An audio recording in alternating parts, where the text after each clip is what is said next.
मैं पी विश्वकर्मा स्वागत करता हूं यूट्यूब चैनल पर।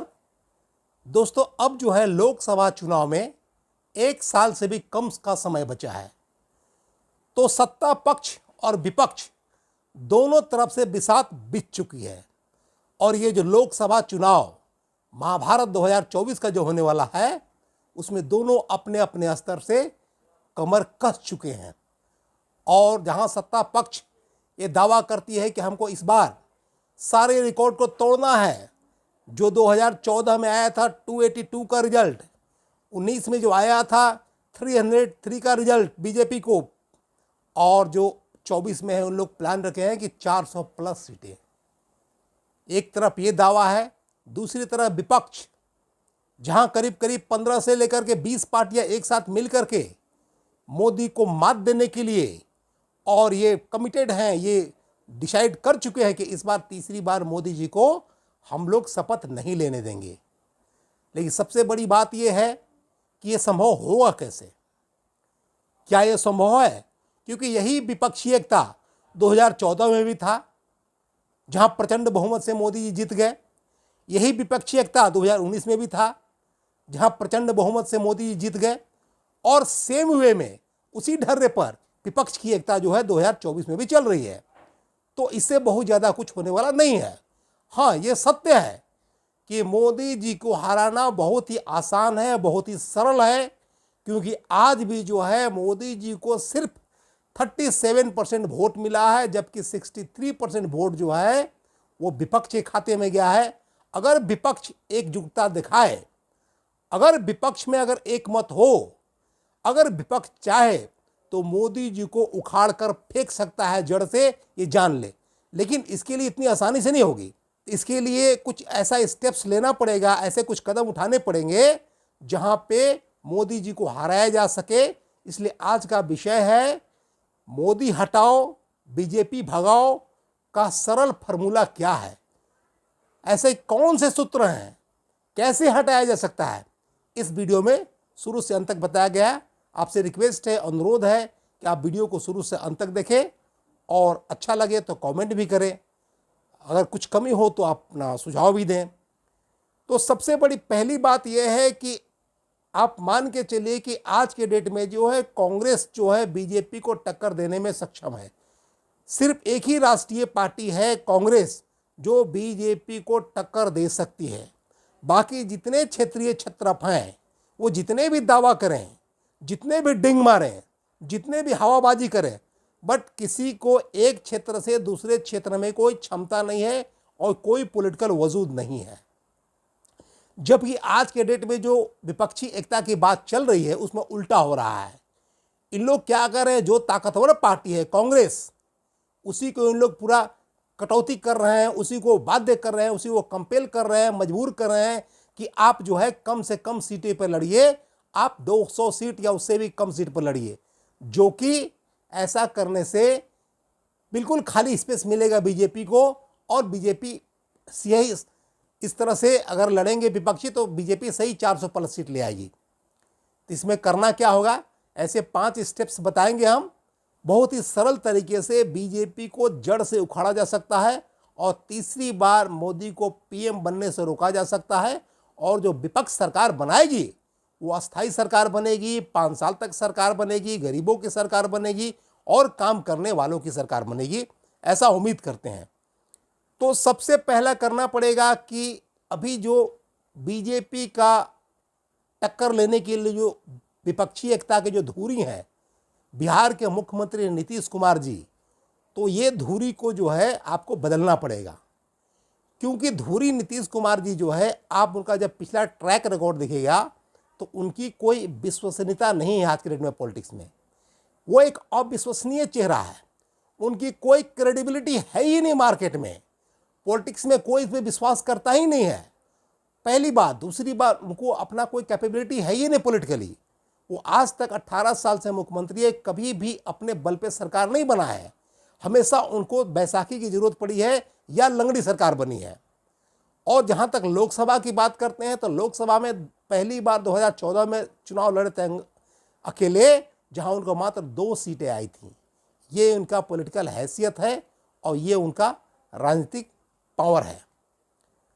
तो नंबर 1 क्या करना पड़ेगा, कांग्रेस को इसका धुरी बनना पड़ेगा, कांग्रेस को इसका सेंटर पॉइंट बनना पड़ेगा। और जितनी विपक्षी पार्टियां हैं, मतलब क्षेत्रीय छत्रप है, उन पार्टियों को कांग्रेस के साथ कंधे से कंधे मिलाकर चलना पड़ेगा। क्योंकि आप जान लीजिए कि बुरे से बुरे हाल में भी कांग्रेस को जो 19 का जो चुनाव हुआ था, उसमें करीब करीब अप्रॉक्स मतलब करीब करीब 20% वोट कांग्रेस को मिला है, जो बहुत बड़ी वोट है। भले सीटों में कम हुआ है, 52 सीट्स आई है, बट उनका वोट का परसेंटेज उतना बुरा नहीं है जितना लोग सोचते हैं। वहीं बीजेपी को देखेगा तो करीब करीब 22 करोड़ 90 लाख वोट मिला है उसको 2019 में। तो अगर सीटों के ख्याल से देखेगा तो इसको भी मतलब होना चाहिए 150 सीट के आसपास, लेकिन चूंकि वोटों का बिखराव हो जाता है इसलिए इसके सीटें कम आती हैं और विपक्ष का वोट जो है बहुत सारे में बढ़ जाता है। तो नंबर 1 क्या करना पड़ेगा कि कांग्रेस को विपक्षी एकता का धुरी बनना पड़ेगा और नीतीश कुमार जैसे अविश्वसनीय चेहरा को पहले हटाना पड़ेगा उस धुरी से और उनको साइड में रखना पड़ेगा और उनको चेहरा प्रोजेक्ट नहीं करना पड़ेगा। दूसरी बात, कांग्रेस एक ऐसा लिस्ट बनावे जिसमें 3 तरह के नेता होते हैं। एक नेता होते हैं जो कि बहुत ही बीजेपी के कट्टर समर्थक हैं, डेडिकेटेड टू बीजेपी या एकदम वफादार हैं, और वो सब सम्मानित नेता है, बड़े नेता हैं, और वो कभी दल बदलू वाला काम नहीं करते हैं। वो बीजेपी के बहुत ही समर्पित और कद्दावर नेता है, इसलिए उनको एक लिस्ट बनाए जो बीजेपी के लिए बहुत ही डेडिकेटेड है और बहुत ही हाईली कमिटेड है। तो वैसे नेता में अगर कुछ हम नेता का नाम ले, सबका तो नहीं ले सकते हैं, जैसे में हो लाल कृष्ण आडवाणी हो गए, मुरली मनोहर जोशी हो गए, नितिन गडकरी हो गए, राजनाथ सिंह हो गए, आपको जेपी नड्डा हो गए, अमित शाह हो गए, प्रधानमंत्री नरेंद्र मोदी जी हो गए, रविशंकर प्रसाद हो गए, गिरिराज सिंह हो गए या अश्विनी चौबे हो गए। इस तरह से बहुत सारे और भी नेता हैं। तो आप उस तरह के नेता को जो कट्टर समर्थक है, जो प्रो बीजेपी हैं, जो बीजेपी के लिए ही हैं, वो बहुत सम्मान के पात्र हैं। उन्होंने कभी आज तक दल नहीं बदला, वो आरएसएस एजेंडे पे काम करते हैं, वो सम्मानित नेता है, देश के कद्दावर और बड़े नेता हैं, हम भी उनका बहुत सम्मान करते हैं, कहीं कोई बात नहीं है। अब दूसरे तरह के ऐसा नेता होते हैं जो बीजेपी के एंटी होते हैं और बीजेपी से कभी भी न कंप्रोमाइज किए हैं न कंप्रोमाइज करना चाहते हैं। वैसे नेताओं की भी एक लिस्ट है जो हम सब नेता का तो नाम नहीं बता सकते हैं, तो वो लिस्ट बनाना पड़ेगा कांग्रेस पार्टी को मिलके या और भी विपक्षी पार्टी को, मेनली कांग्रेस को जरूरत है। तो उस तरह के नेताओं में अगर हम देखते हैं तो सपोज कीजिए लालू प्रसाद यादव हो गए, अखिलेश यादव हो गए, स्टालिन हो गए, आपको सीताराम येचुरी हो गए, सीपीआई के नेता हो गए, सीपीएम के नेता हो गए, राहुल गांधी हो गए, प्रियंका गांधी, मल्लिकार्जुन खड़गे हो गए, दिग्विजय सिंह हो गए, अरविंद केजरीवाल हो गए, जयराम रमेश हो गए और शरद पवार सरीखे नेता हैं। इस तरह के नेता जो कि एंटी बीजेपी हैं, जो कि बीजेपी से किसी भी हाल में मिलना नहीं चाहते हैं, अपना एक सिद्धांत रखते हैं, अपना एक आइडियोलॉजी रखते हैं जो कि इनका बीजेपी से मेल नहीं खाता है। दूसरा लिस्ट, तीसरा ऐसे नेताओं की लिस्ट बनाना पड़ेगा जो कि बीजेपी और कांग्रेस दोनों में मिलने को तैयार रहते हैं। मतलब इन सब नेताओं की जो है कोई अपना आइडियोलॉजी नहीं है, कोई विचारधारा नहीं है, कोई सिद्धांत नहीं है, कोई प्रिंसिपल नहीं है, वो सिर्फ जो है दल बदलू हैं, वो अवसरवादिता की राजनीति करते हैं, वो सिर्फ घोटाला करने के लिए बनते हैं, वो सिर्फ अपना गद्दी पाने के लिए, परिवार को सुख देने के लिए, ऐशो आराम के लिए और अपने अपने जाति के नाम पर दलाली के सिवा कुछ नहीं करते हैं। एक ऐसी लंबी लिस्ट उसकी भी है। तो ये जो लिस्ट है, इस तीसरे तरह की लिस्ट से कांग्रेस को बचना चाहिए, दूरी बनाना चाहिए और हरगिज उस तरह के नेता को विपक्षी एकता में शामिल करना ही नहीं है। क्योंकि आप उस तरह के विपक्षी एकता को जब लाइएगा, कहा जाता है कि अगर तालाब में एक सड़ी हुई मछली है वो पूरे तालाब को गंदा कर देती है या सड़ा देती है सारी मछलियों को। तो इस तरह से आप देखिएगा तो एक लंबा सा लिस्ट है। जैसे उस तरह में नीतीश कुमार जी, अगर नीतीश कुमार जी अविश्वसनीयता का प्रतीक हैं, उनकी कोई क्रेडिबिलिटी नहीं है, अगर मान लिया उनको 10-20 सीट चली आई तो आपको क्या लगता है कांग्रेस की सरकार अगर बन भी जाए विपक्षी का तो क्या लगता है कि 5 साल चलेगी? वो किसी भी हाल में नहीं चलेगी, वो कभी भी नेगोशिएट करके चले जाएंगे बीजेपी के साथ।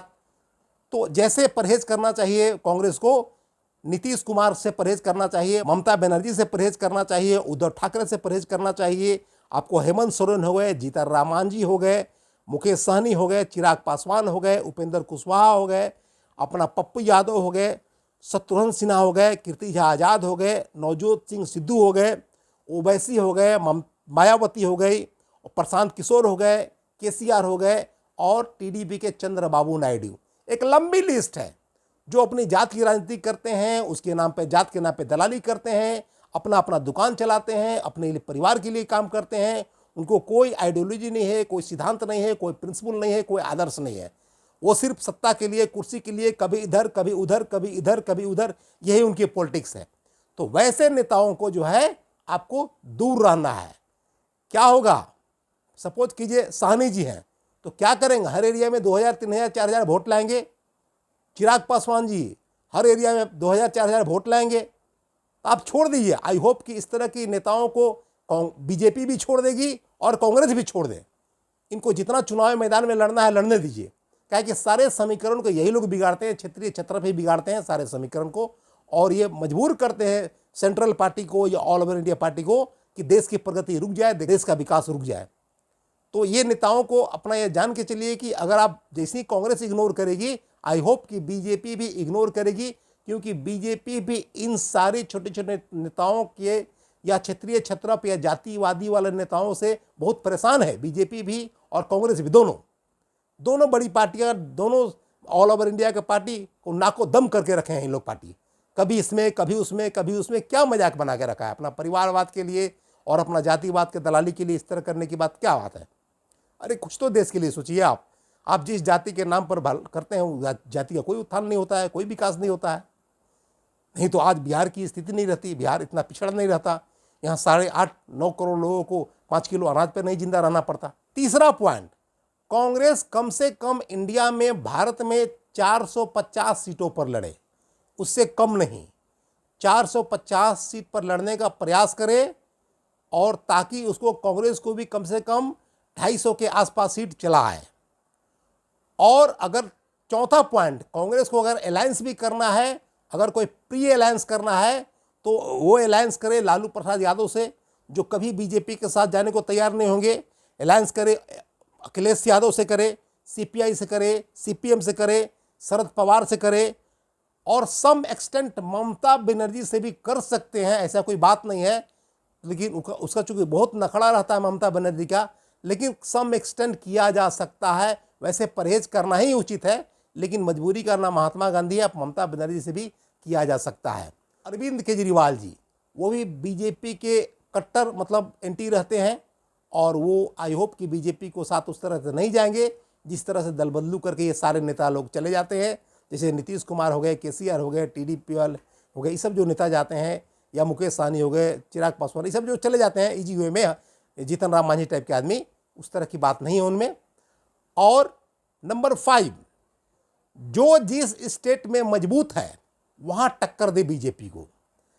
ममता बनर्जी जो है बीजेपी को टक्कर दे वेस्ट बंगाल में, शरद पवार जो है अपना टक्कर दे महाराष्ट्र में।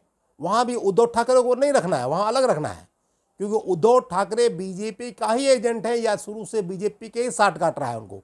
उनका पूरा माइंडेड, लाइक माइंड सब बीजेपी का है। इस तरह से बिहार में जो है लालू यादव, आरजेडी और कांग्रेस मिल के चुनाव लड़े। यहाँ पे नीतीश कुमार जी को अलग करें, नीतीश कुमार जी अलग लड़े या बीजेपी के साथ लड़े, बट यहाँ उनको दूरी से अलग करें, क्योंकि जब तक नीतीश कुमार जी रहेंगे बात नहीं बनेगी, स्टेबिलिटी नहीं आएगी, और वो इधर उधर करते रहेंगे, उनका कोई भरोसा नहीं है। अगर कहने का तमिलनाडु में अगर स्टालिन मजबूत है तो वहाँ मात दे, अगर केसीआर मजबूत है अगर तेलंगाना में तो वहाँ मात दे। जो जिस स्टेट में मजबूत है वहाँ पे बीजेपी को मात दे, उसके बाद एक पोस्ट अलायंस बने। तो जब अपने अपने एरिया में, अपने अपने राज्य को में सब हरा देंगे बीजेपी को, तो वहाँ पे आप एक बात बन सकती है, और वहाँ पे बीजेपी को आसानी से हराया जा सकता है। क्योंकि आज भी जो 19 का जो चुनाव हुआ था उसमें 63% वोट जो है विपक्ष के खाते में गया था, लेकिन चूंकि इसमें इतना वोटों का बिखराव है कि ये सीटों में कन्वर्ट नहीं हो पाता है। और विपक्ष का वोटों का बिखराव, 63% का वोटों का बिखराव ही मोदी जी की ताकत है, उनका स्ट्रेंथ है। और वो 37% सीट ला करके 303 सीट बीजेपी का आता है, और टोटल अलायंस का 353 सीट आता है, जो एक प्रचंड बहुमत है। तो अगर इस तरह से अगर 5 पॉइंट पे ध्यान रखेंगे तो बीजेपी को मात दिया जा सकता है, हराया जा सकता है। और यूं ही जाएंगे, खाएंगे पिएंगे, चाय पिएंगे, हाथ मिला के चले आएंगे विपक्षी एकता। तो ये एकता 14 में भी हुआ था, ये एकता 19 में भी होगा और ये एकता आने वाला 24 में भी होगा। इससे कुछ नहीं बनना है। अगर आपको वीडियो अच्छा लगा तो लाइक करें, शेयर करें, चैनल को सब्सक्राइब करें। Thanks for watching this video. मिलते हैं अगले वीडियो में।